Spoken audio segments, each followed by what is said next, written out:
వాళ్ళంతా క్రిమినల్స్ ఎక్కడ లేరు. ఇంత ఘోరమైన ఇన్సిడెంట్ జరిగితే మీరు అరెస్ట్ చేయలేకపోతారంటే ఇంపాసిబుల్. మీతో కాదు కాదు ఎమ్మెల్యే హస్తం ఉన్నది ఇందులో. మొత్తం టోటల్ రెడ్డి గవర్నమెంట్ హస్తం కాదు. ఇప్పుడు మేము కంప్లైంట్ అట్లా కాదండి. కోదాల్లో ఒక సబ్ ఇన్స్పెక్టర్ సస్పెండ్ చేయలేకపోయారు ఈ రోజు వరకు.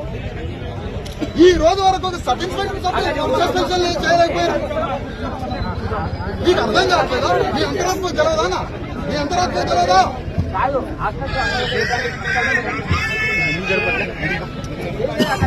కాళ్ళ మీద పడేసి కొట్టబాకండి అన్నారు. పాపనాడు కాళ్ళ మీద పడేసినా కనికరం లేకుండా పాపని కాలుతో చంపిండు. వాడు చంపింది కదా అని కేసు పెడితే వాళ్ళు అరెస్ట్ చేయలేదు పోలీసులు. అరెస్ట్ ఎందుకు చేయలేదని శవాన్ని పెట్టుకొని ఇప్పుడు ఇక్కడ కూర్చున్నది. ఇప్పుడు కూర్చున్న తల్లిని అరెస్ట్ చేయాలనుకుంటారు. ఇంత దుర్మార్గులు ఉంటారు. ఇంత దుర్మార్గుల దేశం మీద ఉంటారా? అంటే పోలీసులు ఒక గుడిలోకి పోయి దండం పెట్టుకోవడానికి సాకలోని గుళ్ళకి పోతే, ఆ గుళ్ళోకి పోయినప్పుడు పైసలు కట్టలేదని గుళ్ళకి పోతే ఇష్టం వచ్చినట్టుగా లంజల్లారా లమిటిల్లారా కొట్టి కొట్టబాకండి 3 గంటలు కొట్టారు. 3 అవర్స్ కొట్టారు. గదిలో పడేసి జుట్టు పట్టుకొని జాకెట్లు గుంజి కొట్టి చంపారు.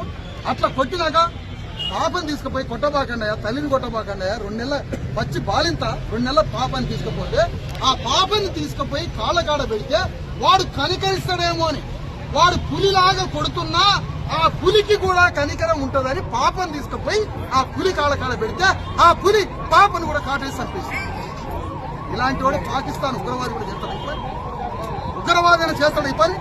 అలాంటి రెడ్లందరినీ అరెస్ట్ చేయాలి అని రిప్రజెంటేషన్ ఇస్తే కేసు ఇంతవరకు అరెస్ట్ చేయలేదు. అరెస్ట్ చేయకపోగా వాడికి వాడే గీరుకొని వాళ్ళు వీళ్ళ మీద కేసు పెడితే వీళ్ళ మీద కేసు పెట్టింది. కానీ వాడి మీద కేసు పెట్టలేదు. ఎందుకు ఈ పోలీస్ డిపార్ట్మెంట్? ఎందుకు పోలీస్ డిపార్ట్మెంట్? ఆత్మన్నోడు ఆత్మహత్య చేసుకుని చచ్చిపోవాలి. ఆత్మన్నోడు రాజీనామా చేసుకోవాలి. నా వల్ల కాదేది, నా వల్ల కావడం లేదని రాజీనామా చేయాలా? టోపీ తీసి అవతల పడేసి యూనిఫామ్ తీసి అక్కడ పడేయాలి. ఎందుకు ఈ సిస్టమ్ లో మీరు ఎందుకు కూలి పని చేసుకొని బతికేయండి? బయట టీచర్ జాబ్ చేసుకొని బతికేయండి. కూలి పని చేసుకుంటే ఎందుకు? మీ బిడ్డలు కాదా? మన వర్గాలు కాదా? పేద వర్గాలు కాదా? తిండి తింటారా? 4 రోజులు ఇచ్చి 3 రోజులు తిండి తింటారా? ఎవడన్నా ఇంత అన్నం పెట్టిన వాడు ఉండవు వీళ్ళకి. మళ్ళా ఇది అరెస్ట్ చేయట్లేదని, ఎందుకు మాకు న్యాయం చేయట్లేదని ఆ బిడ్డను తీసుకొని ఇక్కడ కూర్చోబెడితే ఇప్పుడు తల్లిని అరెస్ట్ చేయాలని మళ్ళీ ఎంత కాదన్నా. మిమ్మల్ని గమనిస్తారు, అందరు గమనిస్తారు కదా. మీ శక్తి ఏంటో అర్థం కావట్లేదా? సమాధానం చెప్పు. రేషన్ కార్డు కాదు ఇక్కడనే